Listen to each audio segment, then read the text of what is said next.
네. 네, 반갑습니다. 어느덧, 아침, 저녁으로 선선한 가을이 다가왔습니다.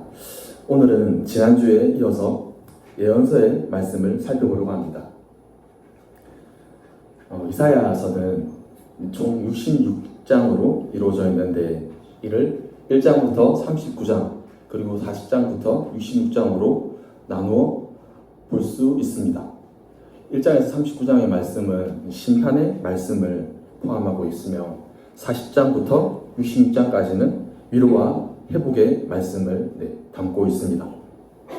이사야 선지자는 8세기 남유다에서 활동한 선지자입니다. 이사야는 우시야 왕 때부터 소명을 받아 요담, 아하스, 히스기야에 이르는 왕들의 시대에 활동을 하였습니다. 이사야서의 가장 두드러진 특징은 이사야서가 이 메시아에 대한 구체적인 예언을 담고 있다는 것입니다. 오늘 본문인 11장과 또한 9장 그리고 53장 등의 메시아에 대한 예언을 드러내고 있습니다. 이 두 번째 특징은 하나님의 거룩함을 강조해서 나타내었다는 것입니다. 오늘 본문인 이사야 11장의 말씀을 자세히 살펴보도록 하겠습니다. 오늘의 본문은 역시 크게 두 부분으로 나눌 수 있는데, 첫 번째 부분은 1절부터 5절까지이며 이 5절까지 통해서 메시아의 모습을 구체적으로 묘사하고 있습니다. 두 번째 부분은 6절부터 9절까지인데 다가오는 하나님의 나라의 모습을 담고 있습니다. 먼저는 메시아의 모습인데요. 이사야 11장 1절입니다. 제가 한번 천천히 읽어보겠습니다. 이새의 줄기에서 한 싹이 나며 그 뿌리에서 한 가지가 나서 결실할 것이요. 아멘. 이처럼 메시아는, 이새는 이제 다윗의 아버지인데요. 즉 다윗의 후손이라는 것입니다. 전에 다윗의 언약에 대해서 한번 설명을 드린 적이 있는데 사무엘하 7장 12절에서 13절입니다. 내 수완이 차서 내 조상들과 함께 누울 때 내가 내 몸에서 날 메시를 내 뒤에 세워 그의 나라를 견고하게 하리라. 그는 내 이름을 위하여 집을 건축할 것이요 나는 그의 나라 왕위를 영원히 견고하게 하리라. 아멘. 즉 다윗으로부터 난 왕조를 피하지 않겠다 하는 약속이었습니다. 남유다가 멸망하면서 이 언약은 깨어진 듯이 보였지만 이 유대민족 안에는 다윗의 후손이 나타나서 이 모든 것을 다시 회복시킬 거라는 믿음이 있었습니다. 그래서 메시아가 유다 족속으로 올 것이라는 믿음이 있었습니다. 그래서 나중에 신약에서 예수의 계보를 설명하는 마태복음 1장 1절은 다윗의 자손이라고 예수님의 정체성을 설명하고 있으며, 또한 마태복음 9장 27절에서 이 두 명의 소경이 예수님을 부르는 이 호칭이 다윗의 자손이여 우리를 불쌍히 여기소서 하고 예수님을 부르고 있습니다. 두 번째는 예수님이 성령 받은 사람이라는 것입니다. 이사야 11장 2절입니다. 그의 위에 여호와의 영 곧 지혜와 총명의 영이요 오략과 재능의 영이요 지식과 여호와를 경외하는 영이 강림하리니. 아멘. 누가복음 3장 22절을 보면 예수님께서 이 세례를 받으시는 장면이 나오는데 이때를 이렇게 묘사하고 있습니다. 제가 한번 천천히 읽어보겠습니다. 성령이 비둘기 같은 형체로 그의 위에 강림하시더니 하늘로부터 소리가 나기를 너는 내 사랑하는 아들이라 내가 너를 기뻐하노라 하시니라. 아멘. 이어서 누가복음 4장 18절입니다. 저번에 한번 본문으로 다룬 적이 있는 구절인데요. 주의 성령이 내게 임하셨으니 이는 가난한 자에게 복음을 전하게 하시려고 내게 기름을 부으시고 나를 보내사 도래된 자에게 자유를, 눈먼 자에게 다시 보게 함을 전파하며 눌린 자를 자유롭게 하고 주의 은혜의 길을 전파하게 하려 하심이라 하였더라. 아멘. 이때 인용된 구절이 바로 이사야 61장 입니다. 성령을 다른 말로 하면 여호와의 영이라고 할 수 있는데, 성령을 받을 때 깨닫게 하는 지혜가 있으며 크고 비밀한 일들을 알려주십니다. 이 메시아 안에는 바로 하나님의 영이 충만하다는 것입니다. 저는 이것을 메시아 안에 하나님의 마음이 부어졌다고 말하고 싶은데요.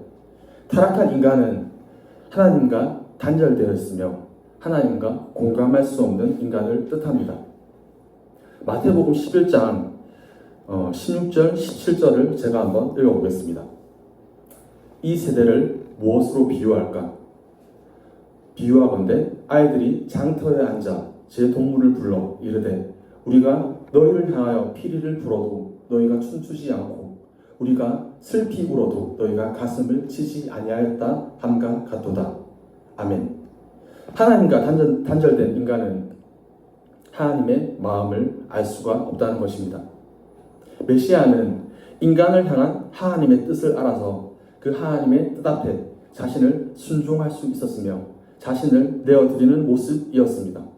바로 그의 마음에 아버지의 마음이 부어졌기 때문입니다. 그 마음이 가난한 자, 겸손한 자, 세상에서 소외받은 자, 포로된 자, 눈먼 자를 향해 있었다는 것입니다. 그리스도를 따라 살아가는 우리 역시 이것을 구하시길 바랍니다. 주의 마음을 우리에게 부어달라고 기도하시기 바랍니다. 우리의 삶이 주님의 뜻 안에 있기를 바랍니다. 크게 두 번째 부분은 하나님 나라에 대한 묘사로 볼 수 있습니다. 이사야 11장 9절 말씀을 읽어보겠습니다. 내 거룩한 산 모든 곳에서 해됨도 없고 상함도 없을 것이니 이는 물이 바다를 덮음같이 여호와를 아는 지식이 세상에 충만할 것임이니라. 아멘. 여호와를 아는 지식이 지난주에 이어서 다시 나왔습니다. 하나님께서 바로 온 세상의 주인이시라는 것입니다.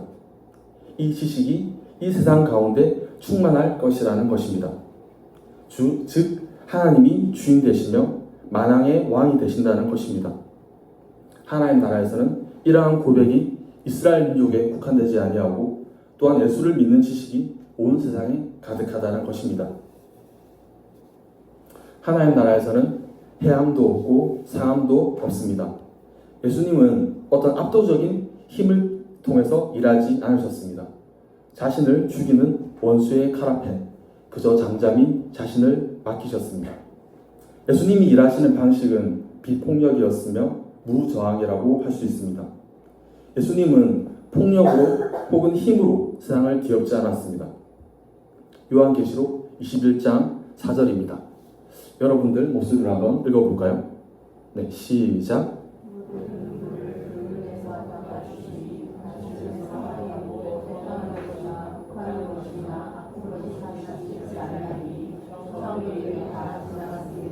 아멘. 하나님 나라는 평화라고 할 수 있습니다. 이 평화는 히브리어로 샬롬이라고 번역되는데요. 먼저는 하나님과 사람 사이의 평화가 회복되는 것입니다. 레위기 제사 가운데 회복제라는 제사가 있습니다. 이는 하나님께서 인간과 화목하게 하기 위해 드리는 제사입니다.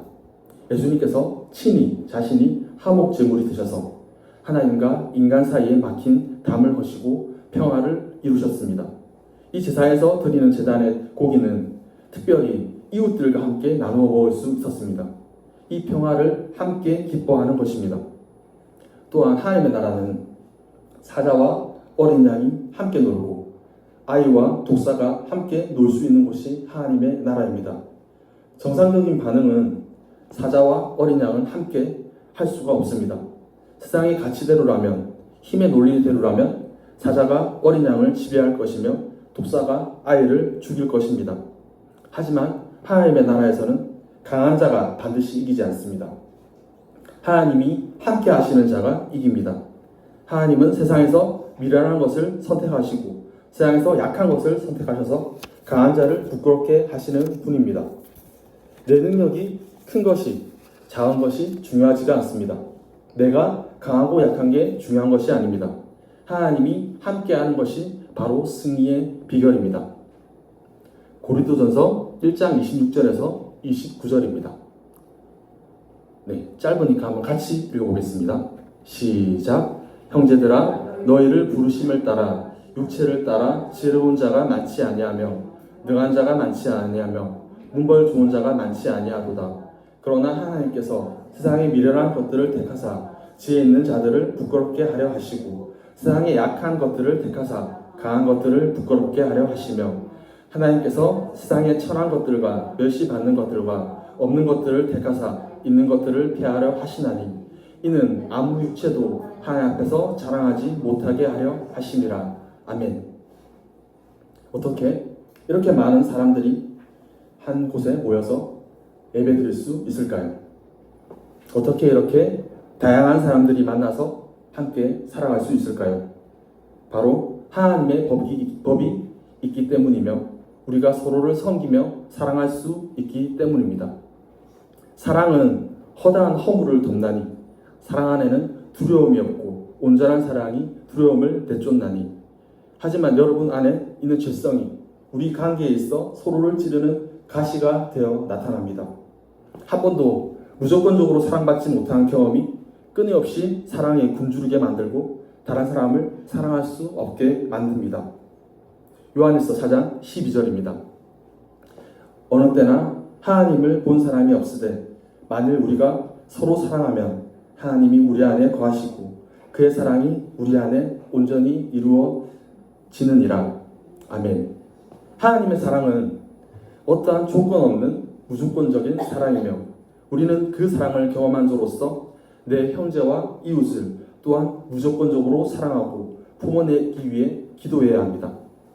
우리가 사랑할 때 그의 사랑이 온전히 이루어지며 그 누구도 해하지 않고 상하지 않는 하나님의 나라가 임할 것입니다. 하나님의 나라는 하나님의 통치가 이루어지는 곳입니다. 하나님의 나라가 가능한 이유는 하나님 나라의 여호와를 아는 지식이 물이 바다 덮음같이 흐르기 때문입니다. 말씀을 정리해 보겠습니다. 여러분 안에는 하나님의 나라에 대한 소망이 있으십니까? 하나님 나라는 죽고 나서야 가는 세상이 아닙니다. 여러분 안에서 하나님의 통치가 임할 때 이루어지는 나라입니다. 하나님 나라에는 하나님을 향한 경외가 있습니다. 질서가 있는 나라입니다. 또한 하나님의 영이 가득한 곳입니다. 내 자아가 세상의 욕심이 철저히 무너지는 곳입니다. 그곳에는 하나님의 지혜와 공의가 가득합니다. 하나님의 말씀이 이끌어 가시는 곳입니다. 여러분 안에 하나님 나라에 대한 소망이 생겨나기를 바랍니다. 하나님의 통치가 여러분 안에 일어나기 원합니다. 우리가 사랑 안에 온전해질 때 우리가 더 이상 서로를 상처 입히지 않을 수 있습니다. 우리는 서로를 사랑할 수 있습니다. 우리는 하나님의 나라에 합당한 모습으로 변화될 수 있습니다. 그래서 더 이상 해함도 상함도 눈물도 고통이 없는 그날을 소망하며 살아가는 여러분들이 되시기 바랍니다. 네, 함께 결단 찬양으로 나아가시겠습니다. 네, 일어나서 찬양 드리겠습니다.